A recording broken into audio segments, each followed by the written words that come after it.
بسم اللہ الرحمن الرحیم۔ السلام علیکم۔ عورتیں اعتکاف کیسے کریں؟ عورت کے لیے اعتکاف کرنے کا کیا طریقہ ہے؟ نیت کیسے کرے گی؟ عورت کس جگہ پر اعتکاف کرے؟ عورت کے لیے اعتکاف کی حالت میں کون سے کام کرنا جائز ہے؟ مثلا عورت اعتکاف کی حالت میں گھر کے کام کاج کر سکتی ہے یا نہیں؟ عورت اعتکاف کی حالت میں کھانا وغیرہ بنا سکتی ہے یا نہیں؟ عورت اعتکاف کی حالت میں اپنے شوہر سے بات چیت کر سکتی ہے یا نہیں؟ عورت اعتکاف کی حالت میں بستر یا چارپائی پر سو سکتی ہے یا نہیں؟ عورت اعتکاف کی حالت میں کون سی عبادات اور کون سے اعمال کرے؟ کن چیزوں کے کرنے سے اعتکاف ٹوٹ جاتا ہے؟ یہ وہ تمام باتیں ہیں جو آج کی اسی ایک ویڈیو میں اپنی اسلامی بہنوں کے ساتھ شیئر کرنے جا رہا ہوں۔ مجھے امید ہے اگر آپ یہ ویڈیو مکمل دیکھ لیں گی تو آپ کو بہت زیادہ فائدہ ہوگا۔ بہت سارے مسائل آپ کو اسی ایک ویڈیو سے سیکھنے کو ملیں گے، اسی لیے اگر آپ اعتکاف کا ارادہ رکھتی ہیں اس رمضان میں تو آپ یہ ویڈیو مکمل دیکھیے گا۔ انشاءاللہ یہ ویڈیو آپ کے لیے بہت زیادہ مفید ثابت ہوگی۔ سب سے پہلی بات کہ اعتکاف کی فضیلت کیا ہے۔ دیکھیں کتب احادیث میں اس کی فضیلت کے حوالے سے کئی احادیث موجود ہیں۔ میں ایک حدیث پاک کا مفہوم آپ لوگوں کے سامنے بیان کرتا چلوں۔ نبی رحمت صلی اللہ علیہ وسلم نے ارشاد فرمایا کہ جس نے رمضان کے آخری عشرے میں سنت اعتکاف کیا اسے 2 مقبول حج اور 2 عمرے کا ثواب عطا کیا جاتا ہے۔ یعنی جو رمضان کے آخری عشرے میں سنت اعتکاف کرے اللہ رب العالمین اسے 2 مقبول حج اور 2 عمرے کے برابر ثواب عطا فرماتا ہے۔ اب سب سے پہلا سوال کہ اعتکاف کریں کیسے؟ عورتیں کس جگہ پر اعتکاف کریں اور نیت کیسے کریں؟ اس کا کیا طریقہ ہے؟ دیکھیں اگر کوئی اسلامی بہن اعتکاف کا ارادہ رکھتی ہے تو اسے چاہیے کہ وہ 20ویں روز غروب آفتاب سے پہلے یعنی 20ویں روز افطاری سے پہلے اعتکاف کی نیت سے بیت المسجد میں داخل ہو جائے۔ بیت المسجد اس جگہ کو کہتے ہیں جو اس نے نماز اور عبادت کے لیے خاص کر رکھی ہے، یعنی جہاں پر وہ نماز وغیرہ ادا کرتی ہے۔ لیکن اگر کسی اسلامی بہن نے کوئی ایک جگہ خاص نہیں رکھی، کبھی کسی کمرے پر پڑھ لیتی ہیں کبھی کسی کمرے میں پڑھ لیتی ہیں، تو اب وہ ایک جگہ کو خاص کر لے کہ آج سے یہ میری بیت المسجد ہے، میں یہیں پر نماز اور عبادت وغیرہ کیا کروں گی، تو وہ اس کی بیت المسجد ہو جائے گی۔ اور 20ویں روز افطاری سے پہلے اعتکاف کی نیت سے وہ وہاں پر بیٹھ جائے۔ اب نیت کیا ہے؟ نیت دراصل دل کا پختہ ارادہ ہے۔ اتنا ارادہ کر لے کہ میں رمضان کے آخری عشرے میں سنت اعتکاف کر رہی ہوں، بس اتنا کافی ہے۔ یا پھر سنت اعتکاف یہ کہہ لے کہ نیت کرنے کے بعد وہ غروب آفتاب سے پہلے ایسا نہیں ہے کہ افطاری کر کے پھر اس میں جا کر بیٹھے گی، ایسا کرنے سے اعتکاف نہیں ہوگا۔ غروب آفتاب سے پہلے وہ اعتکاف کی نیت کر کے بیت المسجد میں داخل ہو جائے، افطاری وہیں پر بیٹھ کر کرے گی۔ اب وہ ہر اس چیز سے بچے کہ جس سے اعتکاف ٹوٹ جاتا ہے۔ جن کاموں سے شریعت نے منع کیا ہے ان چیزوں سے بچنا ہے، یعنی بغیر کسی شرعی عرض کے اگر وہ اپنی بیت المسجد سے ایک لمحے کے لیے بھی باہر آئی، چاہے بھول کر ہی کیوں نہ آئی ہو، اس کا اعتکاف جاتا رہے گا۔ ٹھیک ہے نا؟ تو اس چیز کا خیال رکھنا چاہیے کہ بغیر کسی شرعی عرض کے اس جگہ سے باہر نہ نکلے۔ شرعی عرض یعنی واش روم جانا ہے، غسل کی ضرورت ہے، وضو کرنے جانا ہے، تو یہ شرعی عرض ہے، اس کے لیے وہ باہر نکل سکتی ہے۔ لیکن اس کے علاوہ بغیر کسی شرعی عرض کے یعنی ایسا نہیں ہے کہ وہ گھر والوں کے ساتھ سیر و افطاری کرنے کے لیے دوسرے کمرے میں جا رہی ہے، بستر پر جا رہی ہے، تو اس طرح اس کا اعتکاف جو ہے وہ ٹوٹ جائے گا۔ ایک چیز میں آپ کو اور بیان کرتا چلوں کہ جو اسلامی بہنیں سنت اعتکاف کا ارادہ رکھتی ہیں انہیں چاہیے کہ وہ اس عشرے میں یہ دیکھ لیں کہ ان کی تاریخ تو نہیں آ رہی، کہیں ان کے محسوس ایام تو اس عشرے میں شروع نہیں ہو رہے، حیضے یا نفاس کے، کیونکہ اگر ان کے ایام اس عشرے میں شروع ہوں گے، اعتکاف کی حالت میں حیض یا نفاس آنا شروع ہوا تو پھر ان کا روزہ فاسد ہو جائے گا۔ روزہ جو ہے یہ شرط اعتکاف کے لیے ہے، روزہ ٹوٹ گیا تو اعتکاف بھی جاتا رہے گا، اعتکاف میں فاسد ہو جائے گا۔ اسی لیے جو اسلامی بہنیں اعتکاف کر رہی ہیں انہیں یہ چیز دیکھ لینی چاہیے کہ وہ اس عشرے میں ان کی تاریخ تو نہیں آ رہی۔ اگر تاریخ آ رہی ہے تو پھر وہ اعتکاف نہ کریں، اگر نہیں آ رہی تو پھر وہ اعتکاف کریں، تاکہ ان کا اعتکاف جو ہے وہ مکمل ہو جائے۔ اگر روزہ ٹوٹ گیا یعنی اگر حیض اور نفاس کے علاوہ بھی روزہ ٹوٹ گیا تو جب بھی ان کا اعتکاف ٹوٹ جائے گا۔ اسی لیے ہر اس چیز سے بچنا ہے کہ جس سے روزہ فاسد ہو جاتا ہے۔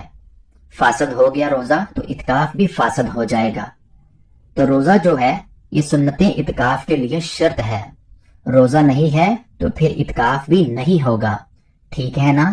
اب یہاں پر ایک چیز اور بھی ہے کہ اعتکاف کی حالت میں عورت گھر کے کام کاج کر سکتی ہے یا نہیں۔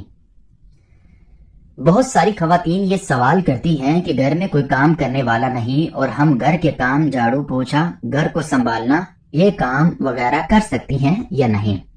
تو بالکل نہیں کر سکتی۔ اعتکاف کی حالت میں عورت گھر کے کام کاج نہیں کر سکتی۔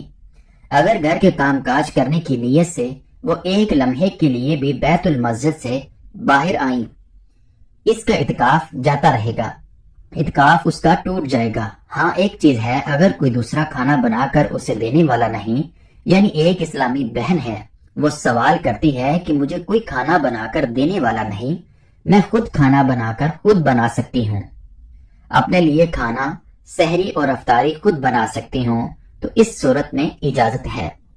پہلے تو وہ کسی کی ڈیوٹی لگائے، اگر وہ اسے کھانا وغیرہ فراہم کرے ان 10 دنوں میں، لیکن اگر کوئی نہیں ہے، کوئی مجبوری ہے، تو وہ اپنے لیے کھانا بنانے کے لیے کچن میں جا سکتی ہے، اپنے لیے کھانا بنانے کے لیے، کیونکہ یہ مجبوری ہے، روزہ رکھنا یہ شرط ہے اور کھانے کے بغیر گزارا نہیں ہے، تو اپنے لیے کھانا بنانے کے لیے وہ باہر نکل سکتی ہیں، وہ اپنا کھانا بنائے اور وہاں سے کھانا لے کر مسجد بیت الخلاء میں داخل ہو جائے اور وہاں پر جا کر وہ کھائے، ٹھیک ہے نا؟ لیکن اگر وہاں پر کسی اور کا بھی اور کھانا بنانا شروع کر دے گی تو اس طرح اس کا اعتکاف جاتا رہے گا۔ اپنے لیے وہ کھانا وغیرہ بنا سکتی ہے، کھانا وغیرہ اگر بنانا چاہتی ہے تو بنا سکتی ہے، لیکن دوسروں کے لیے نہیں۔ اسی طرح ایک سوال یہ بھی ہے کہ اعتکاف کی حالت میں کیا ہم اپنے شوہر سے بات چیت کر سکتی ہیں؟ ہمارا شوہر ہم سے آ کر بات کرے، اس سے ہمارا اعتکاف تو نہیں ٹوٹے گا؟ بالکل نہیں ٹوٹے گا۔ اعتکاف کی حالت میں شوہر بیوی سے بات کر سکتا ہے، بیوی بھی شوہر سے بات چیت کر سکتی ہے، چاہے وہ فون پر ہی کیوں نہ ہو۔ جس طرح بہت سی اسلامی بہنیں بتاتی ہیں کہ میرا شوہر بیرون ملک میں ہے، اس سے فون پر بات چیت کر سکتی ہوں، بالکل کر سکتی ہیں۔ ضرورت کی بات آپ کریں، فضول باتیں نہ کریں، یعنی گھنٹوں آپ فون پر لگی ہوئی ہیں تو اس سے جو روحانیت ہے اعتکاف کا، جو مقصد ہے وہ ختم ہو جاتا ہے۔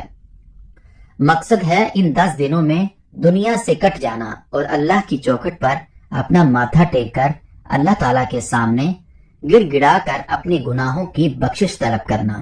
یا اللہ میرے گناہوں کو بخش دے، میں جب تک گناہ کی بخشش نہیں لوں گا میں یہاں سے نہیں اٹھوں گا، اپنے لیے جنت حاصل کروں، ٹھیک ہے نا؟ زیادہ سے زیادہ وقت عبادت میں گزاریں، قرآن مجید کی تلاوت میں، نوافل میں، درود پاک پڑھتے ہوئے، کلمہ شریف کا ورد کرتے ہوئے، یعنی زیادہ سے زیادہ وقت آپ کا عبادت میں گزرنا چاہیے۔ فضول باتیں کرنا یہ درست نہیں ہے، اس سے روحانیت ختم ہو جاتی ہے۔ اعتکاف کی ضرورت کی بات کرنا آپ کے لیے بالکل جائز ہے، کر سکتی ہیں۔ اسی طرح ایک سوال یہ بھی پوچھا جاتا ہے کہ اعتکاف کی حالت میں کیا ہم بستر پر یا چارپائی پر سو سکتی ہیں؟ یعنی ہم کوئی تکلیف ہے، ہم نیچے نہیں سو سکتی، بستر یا چارپائی لگا کر ہم سو سکتی ہیں؟ بالکل سو سکتی ہیں، لیکن اپنی بیت المسجد میں وہ بستر اور چارپائی آپ کی بیت المسجد میں ہونا ضروری ہے، یعنی جو جگہ آپ نے نماز کے لیے مقرر کی ہے، اعتکاف والی جگہ ہے، وہیں پر یہ چارپائی آپ لگا کر سوئیں۔ اگر وہاں سے نکل کر کسی اور کمرے میں جائیں گی یا کمرے کا جو حصہ ہے آپ نے نماز کے لیے مقرر کیا ہے جو آپ کی بیت المسجد ہے، اس سے ہٹ کر کسی اور حصے میں جا کر آپ بستر پر سو رہی ہیں تو اس سے آپ کا اعتکاف ٹوٹ جائے گا۔ جو آپ کی بیت المسجد ہے وہیں پر آپ چارپائی لگا کر چارپائی پر سو سکتی ہیں۔ وہاں سے باہر نکل کر آپ سوئیں گی تو آپ کا اعتکاف جاتا رہے گا۔ یہ چند ایک مسائل تھے۔ اسی طرح بہت سی خواتین یہ بھی پوچھتی ہیں کہ اعتکاف کی حالت میں کتنا سونا چاہیے؟ جتنا زیادہ سے زیادہ ہو۔ ہمارا وقت عبادت میں گزرنا چاہیے، خاص کر جو طاق راتیں ہیں نا، یہ تو ہمیں جاگ کر گزارنی چاہیے، کیونکہ ایک مقصد اعتکاف کا آخری عشرے میں لیلۃ القدر کو پانا ہے۔ آخری عشرے کی طاق راتیں یعنی 21 رات ہوگی، 23 کی رات ہوگی، 25 کی رات ہوگی، 27 کی رات ہوگی، 29 کی رات ہوگی۔ یہ 5 راتیں جو ہیں یہ ہمیں جاگ کر عبادت میں گزار کر لیلۃ القدر کو پانے کی کوشش کرنی چاہیے اور دعا کرنی ہے کہ اللہ ہمیں لیلۃ القدر عطا فرمائے۔ مجھے امید ہے آپ کو میری باتیں سمجھ آ گئی ہوں گی۔ اس کے علاوہ بھی اگر آپ کے ذہن میں کوئی سوال ہے تو آپ کومنٹس کر دیں، آپ کے سوال کا آپ کو ضرور جواب دیا جائے گا۔ مجھے امید ہے اس ویڈیو سے آپ کو بہت کچھ سیکھنے کو ملا ہوگا۔ اگر کچھ سیکھنے کو ملا ہے تو کومنٹس کر کے ضرور بتائیے گا۔ مجھے اپنی خاص دعاؤں میں یاد رکھیے گا۔ ویڈیو اچھی لگی ہو تو لائک کرنا مت بھولیے گا۔ جزاک اللہ۔